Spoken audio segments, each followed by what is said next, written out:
Hey guys, thanks for tuning in to another video on ForgottenWeapons.com.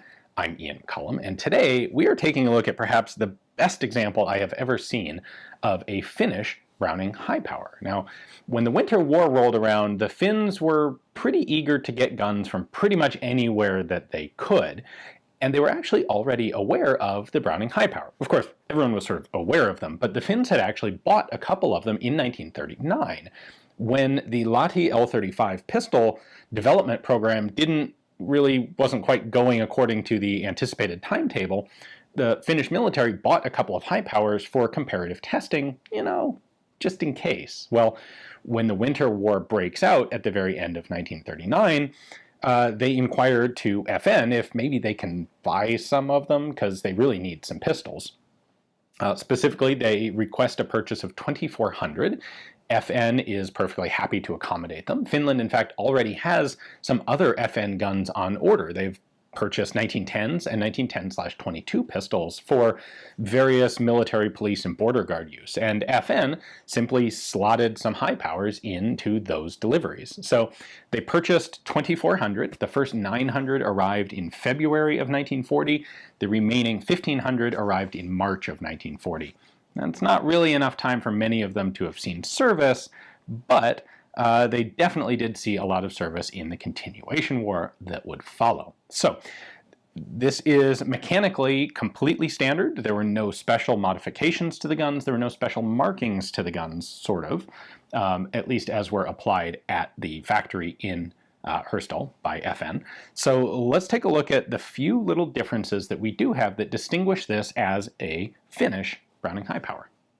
Finland's high powers were all purchased with shoulder stocks, so it's a flat board shoulder stock with a permanently attached leather holster on it. The holster is riveted onto the stock. There's a rivet there, and then there are two more rivets right here that go through the stock. So there are those two rivets. There's a cleaning rod inside the stock. There's the whole thing. And in theory, this makes a really good general purpose package because you can take the pistol off of the stock, slide it into the holster there, and then this whole thing through this loop gets carried on a belt rig. Well, after the Winter War, the Finns decided that this really wasn't all that practical of a thing. The shoulder stock was of kind of dubious utility, and so what they ended up doing was pulling the holsters off of the board stocks, basically just threw away the stocks, and then modified the holsters with some belt loops on the back, and that's how they tended to be used in the continuation war. As for markings, like I said, there's very little in the way of actual Finnish marking on these pistols. First off, we have serial numbers. The Finnish-contract was made to order. It was not pulled out of existing stock. It consists of 2,400 guns between serial numbers roughly 11,000 and 15,000. So not every gun in that range, but a little over half of them were Finnish. So this is 12,152, relatively early in production. There will be an inspection mark here on the trigger guard. The Finns sent an inspecting officer to FN to take charge, to take responsibility for approving parts, and that's his approval stamp. There are actually a couple of approval stamps that were used by the Finns. You'll find them here on the trigger guard, easily mistaken for similar Belgian acceptance marks. And by the way, this was a pretty common practice with other countries. Someone who bought a batch of high powers, they'd send an officer or a contingent to take charge of their inspections at the FN factory. Now, some of these pistols will have SA stamps on them. That's capital S, capital A in a rectangle. That stands for Finnish Army in Finnish. But SA stamps were only they only started using those in 1942. So according to Anthony van der Linden, only about 40% of the high powers actually show that SA stamp. This particular one does not. It's got Belgian proof marks. It's got the standard FN slide markings there, but nothing else that is distinctively Finnish. Now, when they took the stocks off, a lot of the guns were given a replacement front sight, something that was a little bit taller and square. The Finns in particular liked square front sights. They made that modification to a lot of their Lugers as well. And that was done to compensate for a perceived lack of accuracy without the shoulder stocks. This gun, of course, still has its shoulder stock, never had that modification. So that's the original standard FN front sight. The most distinctive thing on the stock is, in large numbers, it will be serial matched to the gun. Now, most of the time when you find a complete rig like this, the stock will be mismatched. It's really cool that this is exactly the same as the serial number of the pistol, but those large digits here on the right side of the stock are distinctive.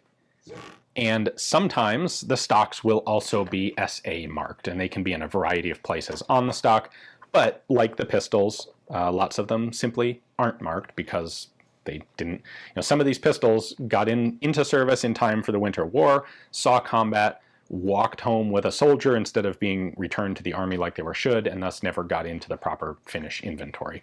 Now, this one is nice enough that even if it was delivered in time for the Winter War, I don't expect that it would have actually seen combat service. It may very well have sat in a drawer with some headquarters officer, something like that. One other interesting little detail that I can point out here to you is something that's distinctive to, well, pretty much the Finnish high powers. There is a bit of a divot in the left grip panel right here. You can sort of see it. You can see that the checkering in the grip panel is kind of crushed down, and there's a little depression right there. That comes from sitting in its holster against this rivet that's holding the holster onto the stock.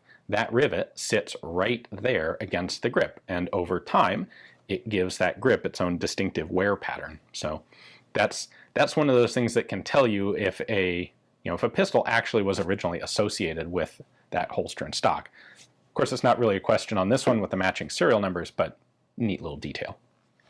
As was typical of Browning high powers that were shipped with shoulder stocks, this of course has a tangent rear sight. All of the Finnish high powers do. They're all mechanically identical, and the sight here goes out to a somewhat optimistic 500 meters. These were issued out to a wide variety of elements of the Finnish military. The common understanding is that these were specifically Finnish Air Force guns. Well, that's a little bit of a misunderstanding insofar as the Finnish Air Force did particularly like the high power. They wanted essentially a survival gun for pilots. They wanted something that was compact like a pistol but had a little more practical universal applicability. They liked the shoulder stock, in essence. The holster and stock combination made a lot of sense for a pilot survival gun, and so all of the Finnish aircraft were equipped with Browning high powers. However, the Finns didn't have that many aircraft, and so this Air Force use still only comprised a small minority of the overall use of the high power with the Finnish armed forces. They were also used by all sorts of elements of the army. Now, a bunch of them were destroyed or lost in combat, especially in the Continuation War. Like I said, not many actually saw combat service in the Winter War. By 1951, when the Finns did a big inventory of all of their army equipment and material, there were 1,398 of them remaining in stock. So almost half of them were lost, destroyed, or otherwise rendered unusable between the Winter War and the Continuation War. They did continue to see service. They were well-liked pistols. They were good pistols. In particular, aside from some military use, they also were used by the border guards up until the 1980s, when they were finally replaced by the new M80 pistol, which was essentially a double-action Browning high power, at which point the remaining guns that were in inventory were sold off as surplus. So some were sold to Finnish Army members, some were sold at general public auction. A bunch of them have ended up in the United States as a result. And this one is, I can't really imagine finding one in better shape. So here's your example of what a Finnish Browning high power ought to look like. Hopefully you guys enjoyed the video. Thanks for watching.